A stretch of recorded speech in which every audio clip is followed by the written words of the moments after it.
Escándalos de dopaje de Canelo a Ryan García. Mike Tyson literalmente mordiéndose las orejas. Vínculos con la mafia, evasión del servicio militar, leyendas del boxeo, despojadas de títulos, prohibidas del ring y borradas de los libros de récords. Todos ellos tienen historias que te dejarán con la boca abierta, comenzando con un hombre que enfrentó el racismo de una nación entera, Jack Johnson. Vamos a remontarnos muy atrás en la historia del boxeo para hablar de alguien que genuinamente estaba adelantado a su tiempo y pagó el precio de formas que absolutamente no tuvieron nada que ver con lo que sucedió dentro del ring. Jack Johnson se convirtió en el primer campeón de pesos pesados negro en 1908. Y honestamente, el hombre fue icónico. Era llamativo, confiado, apologéticamente exitoso y absolutamente dominaba la competencia en una era cuando la sociedad realmente no quería que tuviera éxito. Alardaba de su riqueza, salía con mujeres blancas y se negaba a jugar el papel humilde que la América racista esperaba de los atletas negros. Pero aquí es donde las cosas se vuelven absolutamente locas. En 1913, Johnson fue condenado bajo la Ley del Hombre, una ley federal sobre transportar mujeres a través de líneas estatales para propósitos inmorales. Ahora, si estás pensando que eso suena lo suficientemente vago como para ser usado como arma contra literalmente cualquiera que no les gustara, estarías absolutamente en lo correcto. La condena fue ampliamente vista como racialmente motivada, diseñada específicamente para derribar a un hombre negro que se atrevió a tener éxito y ser completamente desapologético al respecto. No pudieron vencerlo en el ring, así que lo atacaron en los tribunales. Johnson huyó del país para evitar prisión y continuó peleando en el extranjero durante años, eventualmente regresando para cumplir aproximadamente un año en prisión federal. Toda la situación efectivamente lo prohibió de competir en su apogeo en América, privando al deporte de lo que podrían haber sido actuaciones aún más legendarias. Su historia no es solo historia del boxeo, es historia estadounidense y un recordatorio brutal de que a veces las batallas más grandes ocurren fuera del ring. Y hablando de luchadores, cuyas conexiones fuera del ring definen sus carreras más que sus habilidades reales, Sonny Liston. Si la historia de Jack Johnson fue sobre racismo sistémico, Sonny Liston es sobre lo que sucede cuando el mundo del boxeo decide que tus asociaciones son demasiado sospechosas para ignorar. Liston fue un monstruo absoluto en el ring. Estamos hablando de un poder de knockout que era legítimamente aterrador. El tipo de presencia que asustaba a los oponentes antes de que ni siquiera tocaran los guantes.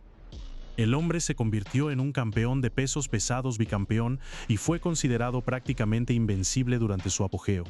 Pero aquí está el chisme. Liston tenía algunas conexiones muy cuestionables con el crimen organizado. ¿Cómo? Estamos hablando de vínculos completos con la mafia que todos en el deporte sabían, pero no podían probar definitivamente. Múltiples comisiones atléticas estatales, incluyendo Nueva York, simplemente se negaron a darle una licencia porque estaban convencidos de que sus peleas podrían estar amañadas. Básicamente fue prohibido de los lugares principales durante lo que debería haber sido sus años de apogeo. Obligado a pelear en mercados más pequeños cuando debería haber estado siendo titular en Madison Square Garden. Pero si quieres hablar de una prohibición que fue innegablemente, completamente 100% injusta, necesitamos hablar del mejor de todos los tiempos, Muhammad Ali. Ahora estamos hablando del GOAT, el mejor Muhammad Ali y su prohibición. No fue sobre drogas, no fue sobre hacer trampas, no fue sobre nada que sucediera dentro del ring. Fue sobre tomar una posición por lo que creía, sin importar las consecuencias. Y esas consecuencias fueron absolutamente devastadoras para su carrera. En 1967, en el apogeo absoluto de sus poderes, estamos hablando de 25 años, campeón de pesos pesados del mundo, aparentemente imparable. Ali se negó a ser reclutado en el ejército de EEU para la guerra de Vietnam. Famosamente declaró sus razones arraigadas en sus creencias religiosas como musulmán y su oposición a una guerra que consideraba injusta. El hombre se mantuvo firme, dijo lo que pensaba, y le costó absolutamente todo por lo que había trabajado. Ali fue despojado de su título de pesos pesados. Su licencia de boxeo fue revocada en cada estado del país. Fue esencialmente exiliado del deporte durante 3 años de 1967 a 1970 durante lo que debería haber sido su apogeo atlético absoluto. Piénsalo por un segundo. 3 años de la carrera de una leyenda, los años cuando debería haber estado en su apogeo físico, simplemente desaparecidos, borrados, porque se negó a pelear en una guerra en la que no creía. Pero aquí está lo que hace la historia de Ali diferente de casi todos en esta lista. Su prohibición es casi universalmente vista como injusta hoy. La historia de Ali es sobre principios, pero la siguiente historia del luchador es sobre algo aún más devastador, que toda tu vida te sea robada por algo que ni siquiera hiciste. Rubin Hurricane Carter. Si la historia de Ali es sobre una prohibición injusta basada en sus creencias, la historia de Rubin Hurricane Carter es sobre algo aún más devastador. Una condena injusta que le robó no solo su carrera de boxeo, sino 19 años de su vida completa. Carter era un contendiente de peso medio que estaba absolutamente en ascenso. Una amenaza legítima para ganar un título mundial, cuando en 1966 fue condenado por un triple asesinato que no cometió. El caso estaba lleno de problemas desde el principio. Evidencia cuestionable, potencial racismo en la investigación y el juicio, testigos que luego se retractaron de su testimonio. Pero Carter fue sentenciado a prisión de todas formas. El sistema lo falló completa y totalmente. Pasó 19 años tras las rejas. 19 años. Que eso te calme por un momento. Boxeó en prisión para mantenerse en forma y mantener alguna conexión con el deporte que amaba. Pero su carrera profesional fue completamente y totalmente destruida. La historia del hombre se hizo tan conocida que inspiró libros, una canción de Bob Dylan llamada Hurricane y una película aclamada por la crítica protagonizada por Denzel Washington. La condena de Carter fue finalmente anulada en 1985, pero para entonces el daño estaba hecho. Era demasiado viejo para competir profesionalmente, y los años de apogeo de su carrera le habían sido robados para siempre. Ahora, la carrera de Carter fue destruida por un sistema roto. Pero el siguiente luchador en nuestra lista, él destruyó la carrera de alguien más a través de trampa deliberada y horrible. Luis Resto. En 1983, Resto peleó contra Billy Collins Jr., en lo que debería haber sido una pelea estándar, un peldaño en la carrera para el prometedor joven Collins, que tenía toda su carrera por delante. En cambio, se convirtió en infame, una mancha oscura en el deporte que la gente todavía discute con disgusto décadas después.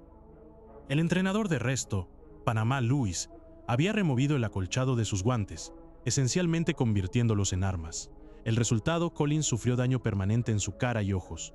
Su carrera terminó antes de que realmente comenzara. Su visión fue destruida. Espiral en depresión y murió en un accidente automovilístico menos de un año después, en lo que muchos creen fue suicidio. Resto y Lewis fueron ambos condenados por asalto y cumplieron tiempo en prisión. Resto recibió una prohibición de por vida del boxeo y nunca volvió a competir profesionalmente. Y honestamente bien. De las trampas deliberadas a los demonios personales, las luchas del siguiente luchador eran internas, una batalla contra la adicción que manchó una carrera de otro modo legendaria.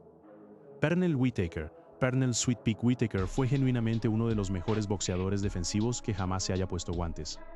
El hombre era tan ágil, tan técnicamente perfecto, tan imposible de golpear limpiamente que verlo pelear era como ver arte en movimiento. Venció a leyendas como Julio César Chávez y Oscar de la Hoya, y tiene un lugar bien merecido en el Salón Internacional de la Fama del Boxeo. Pero Whitaker tenía sus demonios, y lo atormentaron durante su carrera y más allá. En 1999, su victoria sobre André Petriv fue anulada a un no concurso después de dar positivo por cocaína. No fue la única vez que los problemas de abuso de sustancias afectaron su carrera y su vida. Los susurros y rumores lo persiguieron durante años. Hablando de batallas fuera del ring afectando lo que sucede dentro de él, hay un incidente tan infame, tan absolutamente loco que incluso las personas que nunca han visto una pelea de boxeo en sus vidas saben exactamente qué sucedió. Mike Tyson, ¿sabías que este venía? Absolutamente no hay forma de que pudiéramos hacer este video sin hablar del único, el único Iron Mike Tyson. Y esa noche en 1997, una noche tan infame que las personas que ni siquiera ven boxeo, personas que no podrían nombrar a otro luchador si sus vidas dependieran de ello, saben exactamente qué sucedió. Tyson ya era una de las figuras más controvertidas en los deportes cuando entró al ring para su revancha contra Evander Holyfield. La primera pelea había sido una sorpresa. Holyfield ganó por TKO cuando absolutamente todos esperaban que Tyson lo atravesara como si ni siquiera estuviera allí.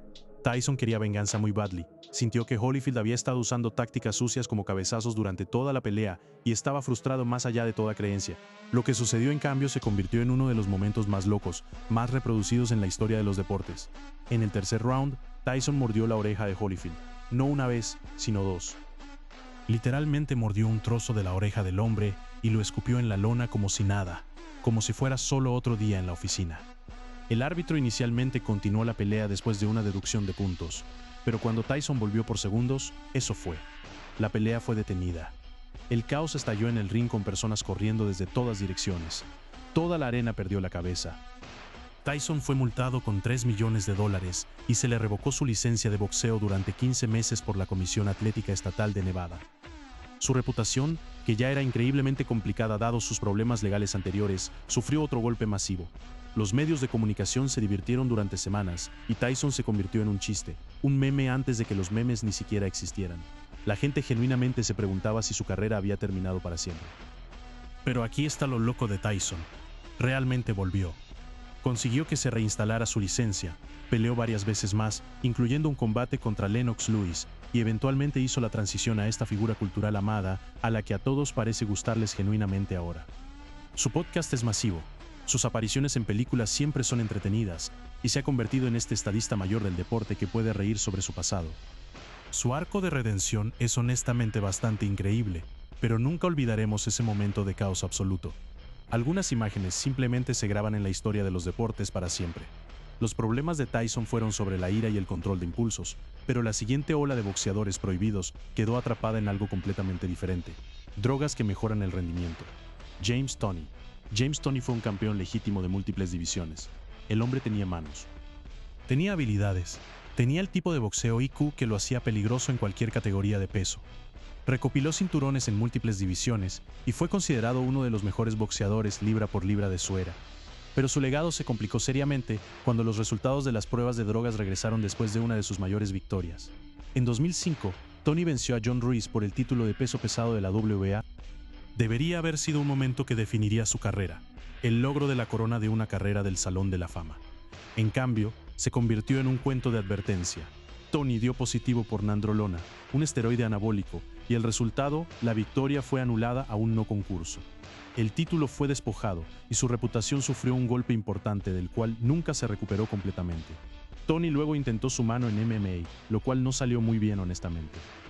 Fue sometido rápidamente y se veía completamente fuera de su elemento.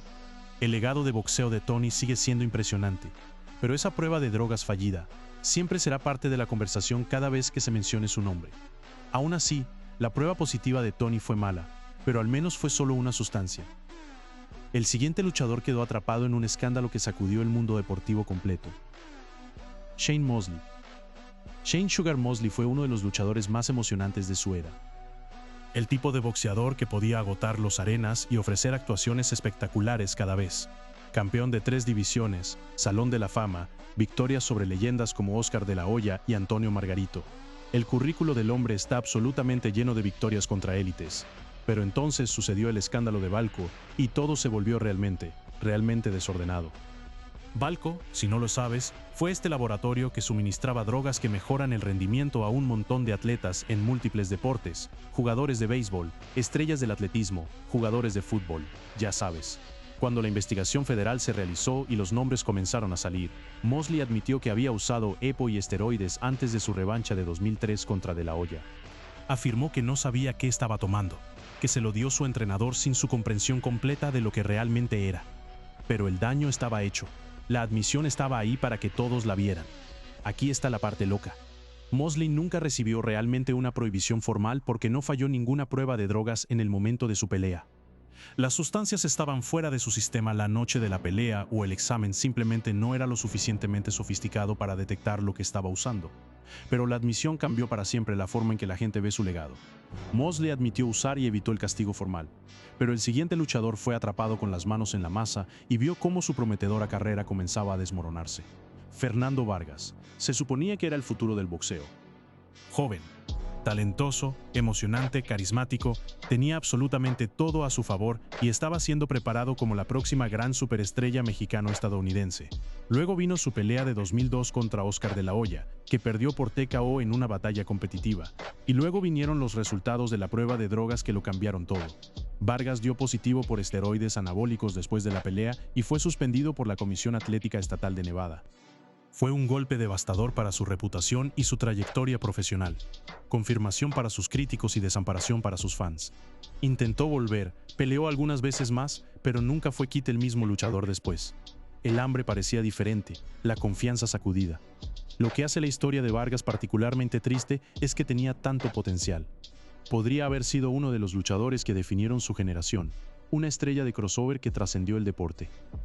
En cambio, se convirtió en otro ejemplo de cómo los atajos pueden descarrilar incluso las carreras más prometedoras. Otro cuento de advertencia que se mencionó cada vez que los luchadores jóvenes se sienten tentados a tomar el camino fácil. Vargas fue atrapado con drogas en su sistema, pero el siguiente luchador fue atrapado con algo mucho más siniestro, algo que literalmente convirtió sus puños en armas: Antonio Margarito. En 2009, justo antes de que Margarito estuviera supuesto a pelear contra Shane Mosley, los funcionarios de la Comisión Atlética Estatal de California inspeccionaron sus vendajes de manos y encontraron algo que absolutamente no debería haber estado allí: una sustancia parecida a la escayola que habría esencialmente convertido sus puños en armas de concreto. La pelea continuó después de que se reemplazaran los vendajes, y Mosley lo noqueó en un satisfactorio pedazo de karma, pero el daño a la reputación de Margarito fue permanente e irreversible. Recibió una prohibición de 1 año, pero la pregunta más importante inmediatamente se convirtió en: ¿lo había hecho antes?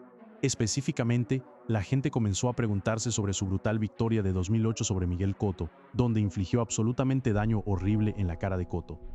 La paliza fue tan severa que levantó cejas incluso en ese momento. El propio Cotto exigió una revancha y obtuvo su venganza en 2011, golpeando a Margarito tan brutalmente que la pelea fue detenida debido a un ojo completamente cerrado. Pero la sospecha siempre se cernirá sobre toda la carrera de Margarito. Algunos engaños son tan atroces que ningún regreso puede reparar completamente el daño a tu reputación. Margarito fue atrapado con vendajes cargados.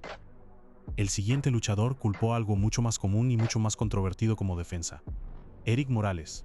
Erik Morales es una leyenda legítima, campeón mundial de 3 divisiones, guerras con Manny Pacquiao que todavía se hablan y se vuelven a ver hoy, un verdadero guerrero en el ring que nunca se echó atrás de nadie. Su trilogía con Pacquiao se considera una de las mayores rivalidades en la historia del boxeo moderno. Así que cuando dio positivo por clenbuterol en 2012 antes de una revancha programada contra Danny García, fue un gran asunto. Morales recibió una prohibición de 2 años, que a su edad básicamente aceleró el final de su carrera. Ya estaba en el crepúsculo, y 2 años fuera del ring fueron esencialmente una sentencia de muerte para su viabilidad competitiva. Su defensa: carne contaminada. Esta es en realidad una afirmación bastante común de los luchadores mexicanos, porque el clenbuterol a veces se usa ilegalmente en el ganado allí, y la contaminación es un problema científicamente probado documentado. Ya sea que creas la defensa de carne contaminada o no, y honestamente, personas razonables pueden no estar de acuerdo.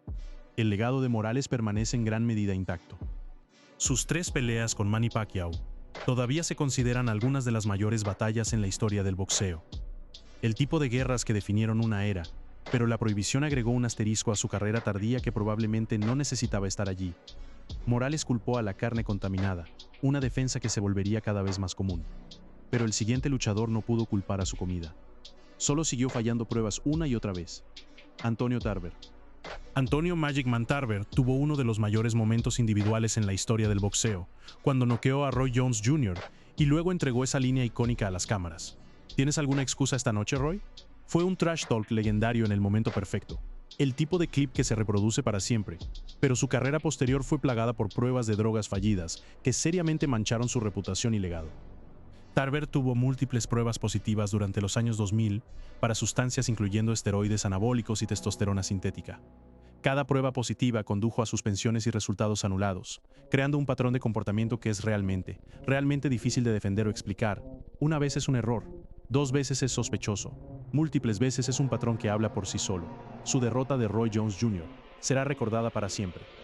Inmortalizado en carretes de destacados y documentales de boxeo, pero también lo serán los problemas de dopaje que nublaron su legado en los capítulos finales de su carrera. A veces, las malas decisiones que tomas al final pueden eclipsar los logros increíbles que vinieron antes, y esa es la desafortunada realidad de la historia de Tarver.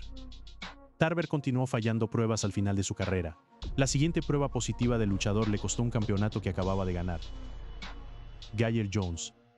Gyer Jones tuvo una carrera sólida como campeón crucero, un luchador respetado que había trabajado su camino a través de las filas. Su mayor momento llegó en 2013 cuando derrotó a Denis Lebedev por el título de peso crucero de la WBA. Fue una victoria importante contra un oponente peligroso que debería haber elevado su perfil internacionalmente y establecido purses más grandes.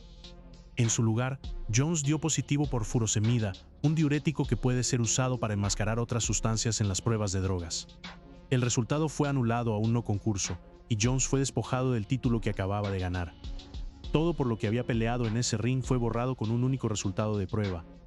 Su carrera nunca se recuperó realmente del escándalo. Es un recordatorio de que a veces la portada es tan dañina como lo que estás tratando de ocultar. El uso de agentes de enmascaramiento es básicamente una admisión de que tienes algo que ocultar, algo que no quieres que los probadores encuentren. Las comisiones lo toman muy en serio exactamente por esa razón. Jones fue atrapado con agentes de enmascaramiento. El siguiente luchador de las pruebas positivas repetidas le costó peleas contra los nombres más grandes del boxeo de pesos pesados, Alexander Povetkin. Alexander Povetkin se suponía que era la gran esperanza de peso pesado de Rusia, un medallista de oro olímpico anterior que tenía las habilidades y el poder para competir con los mejores del mundo. Su linaje amateur era impecable y se veía como una amenaza legítima para cualquiera en la división. Y luego las pruebas de drogas comenzaron a volver positivas y todo se desmoronó. En 2016, Povetkin dio positivo por ostarina antes de una pelea programada con Deontay Wilder por el título mundial de peso pesado de la WBC. Esa pelea fue cancelada, costándole a ambos luchadores millones de dólares y a los fanáticos un potencial combate emocionante. Luego, en 2017, dio positivo por melonium, una sustancia que había sido recientemente prohibida. La WBC emitió una prohibición indefinida, esencialmente poniéndolo en la lista negra de sus peleas por título para siempre. La carrera de Povetkin continuó a pesar de estos reveses. Luego enfrentó y perdió contra Anthony Joshua, fue noqueado por Dillian Whyte 2 veces, pero las múltiples pruebas positivas plantearon serias preguntas sobre la legitimidad de sus actuaciones. Cuando das positivo por diferentes sustancias múltiples veces en múltiples años, se vuelve realmente difícil darte el beneficio de la duda sobre cualquier cosa. Los fracasos repetidos de Povetkin lo mantuvieron fuera de las peleas más grandes. La siguiente banda del luchador llegó al final de lo que había sido una carrera celebrada. Amir Khan. Amir Khan fue una estrella en todos los sentidos de la palabra. Medallista de plata olímpico a solo 17 años, campeón mundial, peleó absolutamente contra todos desde Manny Pacquiao hasta Canelo Álvarez, independientemente de las desventajas de peso. El luchador británico fue uno de los nombres más reconocibles en el boxeo durante años, dispuesto a aceptar cualquier desafío y poner en shows emocionantes para los fans. Y luego al final de su carrera, todo se desmoronó. Después de su derrota de 2022 contra Kell Brook en un combate de rencilla británica largamente esperado, Khan dio positivo por ostarina y recibió una prohibición de 2 años. En este punto, ya había básicamente anunciado su retiro. Así que la prohibición se sintió como sal en una herida en lugar de una pena que termina la carrera. El tiempo fue cruel. Su legado ya estaba escrito y luego este asterisco fue agregado al final. Khan mantuvo su inocencia durante todo el proceso, pero la prohibición se mantiene como el final oficial de su carrera profesional. Es una forma decepcionante para que alguien con una carrera tan celebrada se despida con preguntas sobre dopaje colgando sobre su última pelea en lugar de una despedida adecuada. La prohibición de Khan llegó al final de la carrera. El siguiente luchador estaba en su apogeo absoluto cuando la prueba positiva amenazó con todo: Saúl Canelo Álvarez. Canelo Álvarez es posiblemente la estrella más grande en el boxeo hoy, la cara de todo el deporte, talento generacional indisputable, cara del boxeo durante años. Su currículum está absolutamente lleno de victorias sobre competencia de élite en múltiples categorías de peso. Así que cuando dio positivo por clenbuterol en 2018, el mundo boxístico entero contuvo el aliento preguntándose qué sucedería después.